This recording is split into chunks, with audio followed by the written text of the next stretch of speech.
Que a graça e a paz do Senhor Jesus seja abundante em seu coração. Nós estamos chegando para mais uma pré-aula da IBD e nós já estamos na aula de número 9.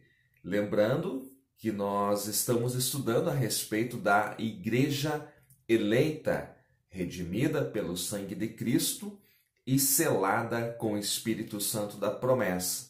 O nosso estudo durante este trimestre ele está baseado na carta de Paulo aos Efésios.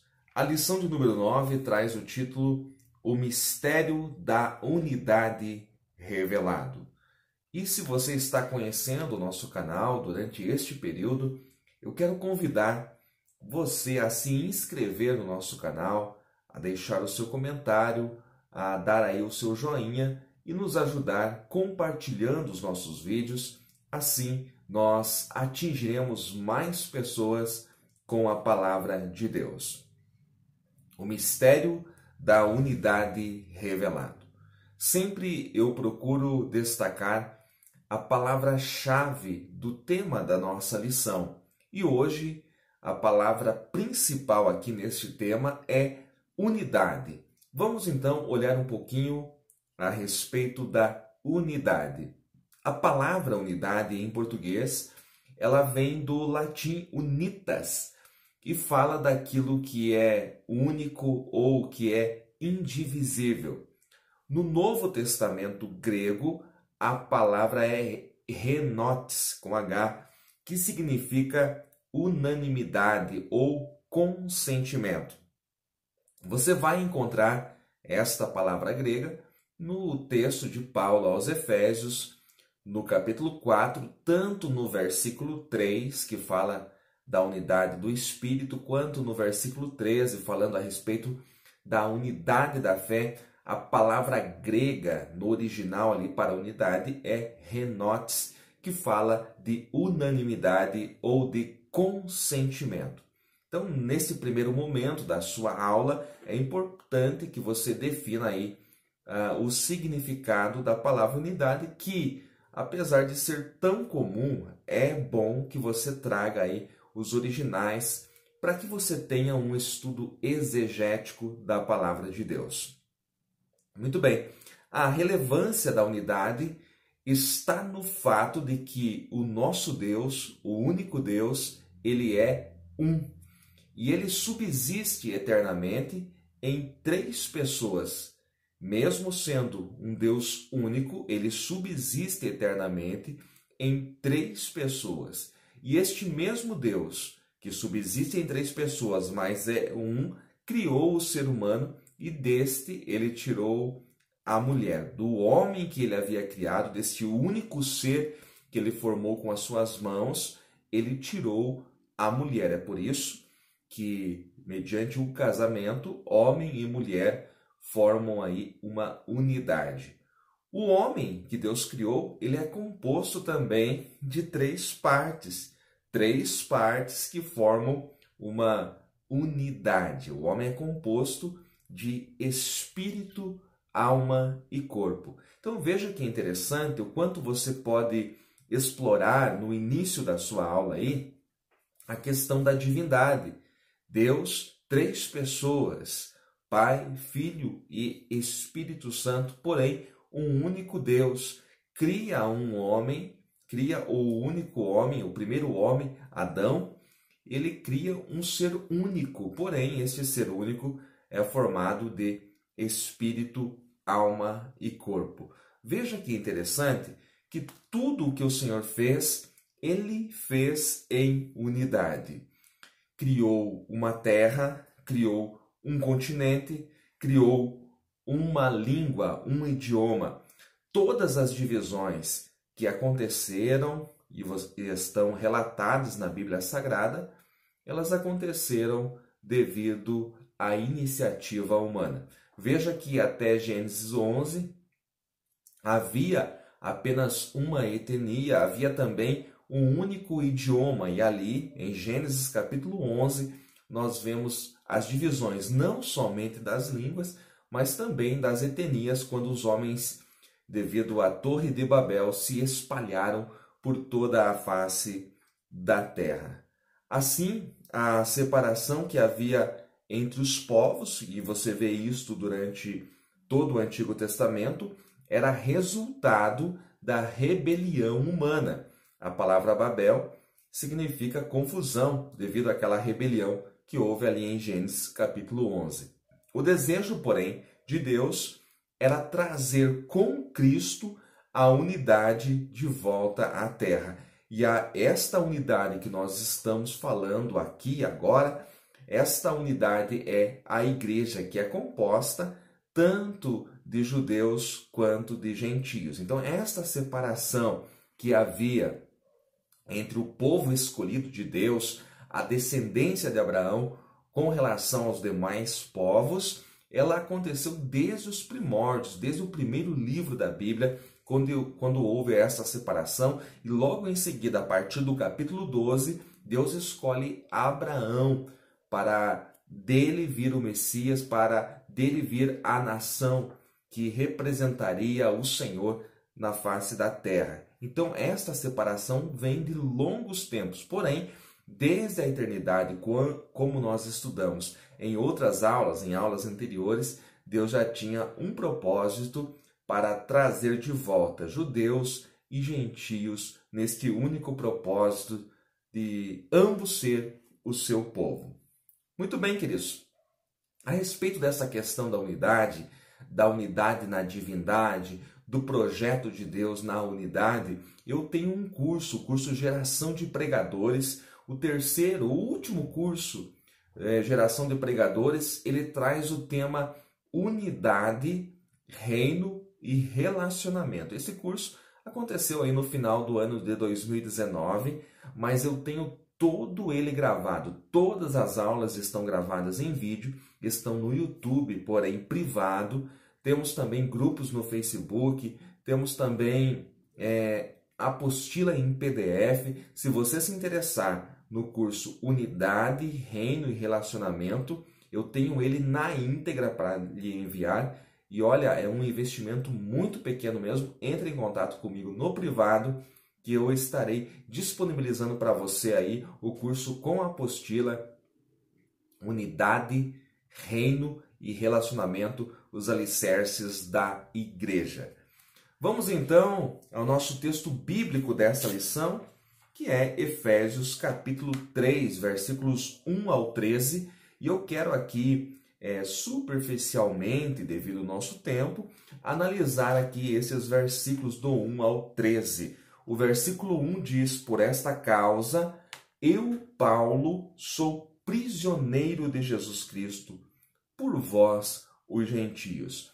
O início do capítulo 3, queridos, está ligado ao capítulo 2, por esta causa. Esta frase aqui é um elo de ligação com o capítulo 2. Pela causa do Evangelho, o Evangelho de Jesus Cristo, que Paulo acabara de mencionar no capítulo 2, ele estava preso. Porém, cada dia na prisão era aproveitado para escrever às igrejas. Durante as suas prisões, Paulo escreveu esta carta que nós estamos estudando, a carta aos Efésios, também Colossenses, Filipenses. Na outra prisão ele escreveu a Timóteo. Então Paulo não ficava improdutivo quando estava nas suas prisões, mas ali ele era usado tremendamente pelo Espírito Santo para trazer revelações à igreja, revelações da vontade do Senhor para a igreja. No versículo 2, eu destaco aqui a frase a dispensação da graça de Deus.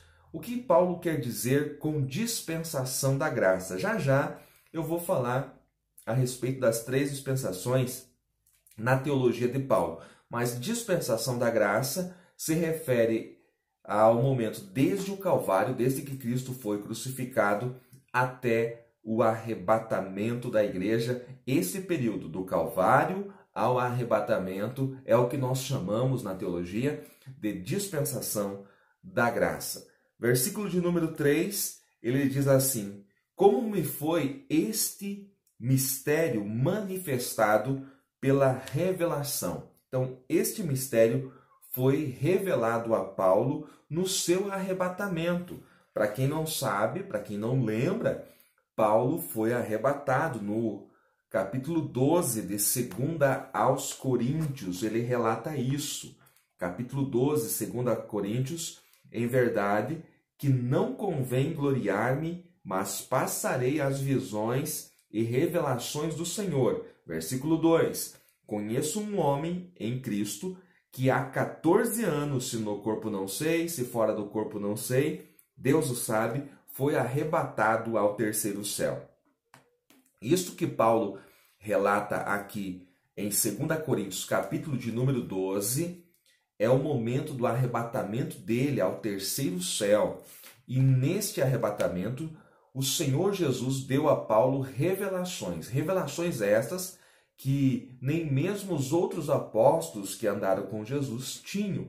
Então, Paulo recebeu revelações diretas do Senhor. É disso que ele está falando. Foi neste momento que lhe foi revelado o mistério que ele retrata aqui no capítulo 3 de Efésios. Versículo de número 4. Pelo que quando ledes, podeis perceber a minha compreensão do mistério de Cristo. Cristo, queridos, era um mistério oculto, porque ele não foi revelado durante o Antigo Testamento.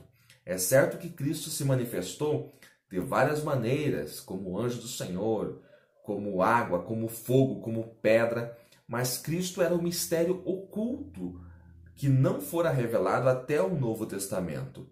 O novo povo que ele formaria também era um mistério. E é sobre isso o nosso tema, o mistério da unidade revelado, falando não somente de Cristo, que era um mistério escondido, conforme o mesmo Paulo fala lá em Colossenses, como também o novo povo que ele formaria. Agora, tudo foi revelado pelo Evangelho.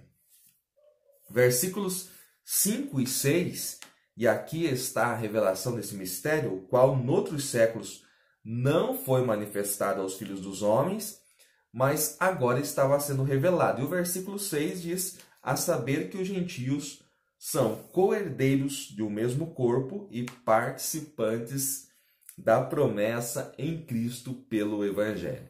Então, em outros séculos, Cristo se manifestava somente por teofania, como eu já acabei de mencionar. O que é teofania? É quando ele se manifestava como anjo do Senhor, ou como tipos. Quando o maná que desce do céu, o maná lá do Êxodo, o maná era Cristo, ele era o pão vivo que desce do céu. A pedra, a rocha que foi ferida e jorrou água, era Cristo. Então ele se manifestou por teofania ou por tipos. Agora, os gentios tendo um relacionamento com Deus de forma direta era inimaginável. Mas Cristo, que agora se revelou em carne, fez isso, que os gentios tivessem relacionamento direto com Deus. Agora esses gentios que eram desprezados, que eram humilhados pelos judeus, eles são co-herdeiros, fazem parte de um mesmo corpo e são participantes das mesmas promessas que o Senhor fez a Abraão. Vamos para os versículos 7 e 8, onde ele diz assim, do qual fui feito ministro. E no versículo 8 ele diz, a mim, o mínimo de todos os santos. Olha só, aquele que até Atos 9 era perseguidor e assassino de crentes, pela graça de Deus ele foi transformado e tornou-se o apóstolo dos gentios. É importante você observar que muitos irmãos, mesmo depois de Atos 9, o desprezavam ele pelo passado que ele viveu. E alguns nem o consideravam como crente. Por isso que ele se denominava o menor dos apóstolos. Mas naquele dia, lá no caminho de Damasco, Atos capítulo 9, o Senhor Jesus transformou a sua vida. Versículo de número 9 diz assim, e demonstrar qual seja a dispensação do mistério. Aqui eu quero falar rapidamente a respeito das 3 dispensações. Então, quais são as 3 dispensações reveladas aqui em Efésios? A dispensação do mistério, a dispensação da graça e a dispensação da plenitude dos tempos, nesta ordem. Então vamos lá, onde está escrito? Efésios 3 e 9 está a dispensação do mistério, Efésios 3 e 2 está a dispensação da graça e Efésios 1 e 10 está a dispensação da plenitude dos tempos. Professor, eu aprendi que existem 7 dispensações. Olha, as 7 dispensações que antigamente era ensinado nos cursos teológicos era uma maneira pedagógica que foi trazida dos Estados Unidos, né? Um grande teólogo, há muitos anos atrás, formou aquelas 7 dispensações, inocência, consciência, e era uma maneira pedagógica lícita de se ensinar. Porém, você não tem a Bíblia dividida em 7 dispensações, você não encontra isso no texto. Já as 3 dispensações que eu mencionei aqui, dispensação do mistério, da graça e da plenitude, essas 3 você encontra no texto, você pode aí grifar na sua Bíblia, porque está registrada no texto, Efésios 3 e 9, 3 e 2 e 1 e 10, pela ordem. Então, este é um tema para que nós podemos, em outro momento, explorar a respeito das 3 dispensações bíblicas. Versículo de número 10. Para que agora, pela igreja, a multiforme sabedoria de Deus seja conhecida.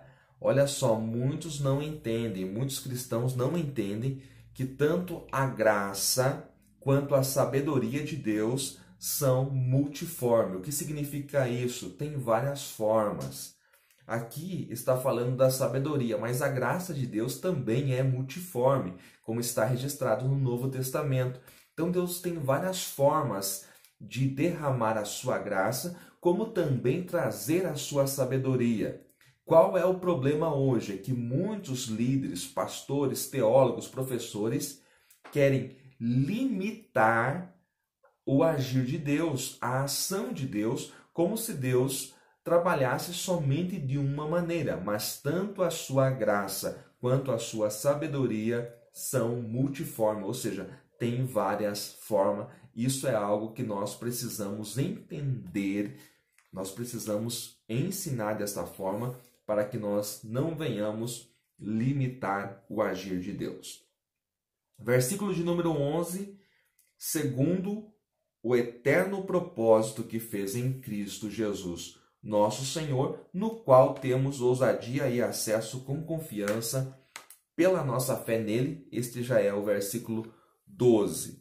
Olha só, a unidade do corpo, ou seja, a unidade da igreja, fazem parte do eterno propósito divino que nos trouxe ousadia e acesso pela fé às riquezas espirituais de Cristo. Vou repetir essa parte porque eu sei que tem muitos irmãos que gostam de anotar. Então, do jeitinho que está aqui no meu esboço, a unidade do corpo, lembrando que corpo é a igreja, fazem parte do eterno propósito divino que nos trouxe, olha só o que nos trouxe, ousadia e acesso pela fé às riquezas espirituais de Cristo. O que nós temos de mais importante é a ousadia para entrar no Santo dos Santos, desde que Cristo na cruz, quando ele expirou, rasgou o véu de alto a baixo. Então nós temos que ter ousadia, porque agora nós temos acesso ao Santíssimo Lugar. Para finalizar, versículo de número 13, portanto, vos peço que não desfaleçais nas minhas tribulações por vós, que são a vossa glória. O apóstolo está dizendo que suas aflições, ou seja, suas prisões, são um motivo de glória para a igreja. A revelação do mistério de Cristo é maior do que qualquer tribulação que ele estivesse enfrentando. Então, Isto era motivo de glória para a igreja. As revelações que Paulo estava trazendo à igreja.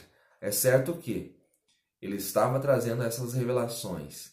Enquanto ele escrevia, ele estava passando por provas, ele estava sendo humilhado, ele estava numa prisão enquanto escrevia à igreja, trazendo essas preciosas revelações. Mas tudo isso, ele estava querendo revelar o mistério da unidade. Meus queridos, não há nada mais profundo e não há nada mais poderoso do que a unidade dos discípulos de Cristo.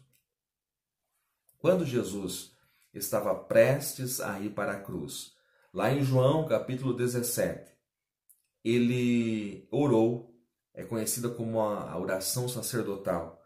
E nesta oração de João capítulo 17, ele fez o seguinte clamor, versículo de número 21, para que todos sejam um, como tu, ó Pai, o és em mim, e eu em ti, que também eles sejam um em nós, para que o mundo creia que tu me enviaste.